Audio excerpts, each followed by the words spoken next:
ડોલી વિસ્તારમાં ચોરોનો આતંક વધી જવા પામ્યો છે। ચોરી કરવા આવેલાને સ્થાનિકોએ ઝડપી પાડ્યો હતો। સોસાયટીમાં ચોરી કરવા આવેલા ઇસમને પકડવા જતા ચોરે હુમલો કર્યો હતો। સ્થાનિકોએ પણ ચોરને મેથી પાક ચખાડ્યો હતો। સમગ્ર ઘટના સીસીટીવીમાં કેદ થઈ ગઈ હતી।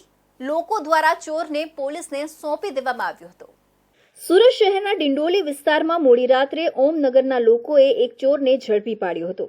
રાત્રે 12 વાગ્યા બાદ ઝડપાયેલા ચોરને લોકોએ ઢોર માર માર્યો હતો। ચોરને 4 થી 5 લોકોએ લાકડાના દંડાથી માર માર્યો હતો। જ્યારે ચોર ઝડપાયો ત્યારે લગભગ 20 થી 25 લોકો એકત્ર થઈ ગયા હતા। જે હાથમાં આવે તેનાથી લોકો ચોરને મારી રહ્યા હતા। પ્લાસ્ટિકના બોક્સ અને લાકડાથી સતત ચોરને મારવામાં આવી રહ્યો હતો। આ વચ્ચે ચોરના હાથમાં પણ લાકડી જોવા મળી હતી। તે પણ બચવા માટે લોકો પર લાકડી વડે હુમલો કરી રહ્યો હતો।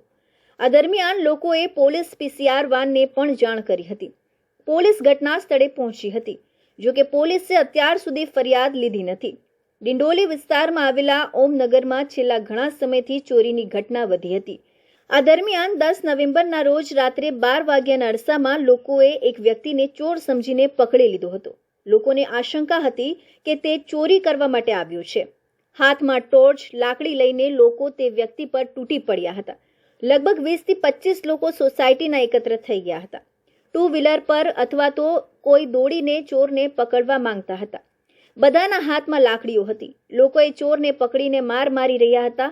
જેને લોકોએ પકડ્યો હતો તે પણ પોતાના બચાવ માટે લાકડીથી લોકોને મારી રહ્યો હતો। આ સમગ્ર ઘટના સીસીટીવી કેમેરામાં કેદ થઈ ગઈ હતી। ચોરને પકડી લોકોને સ્થાનિક પોલીસને જાણ પણ કરી હતી।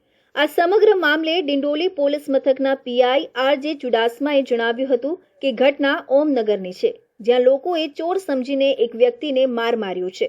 જો કે અત્યાર સુધી સામેથી કોઈએ ફરિયાદ નોંધાવી નથી। તેમ છતાં અમે તપાસ કરી રહ્યા છીએ।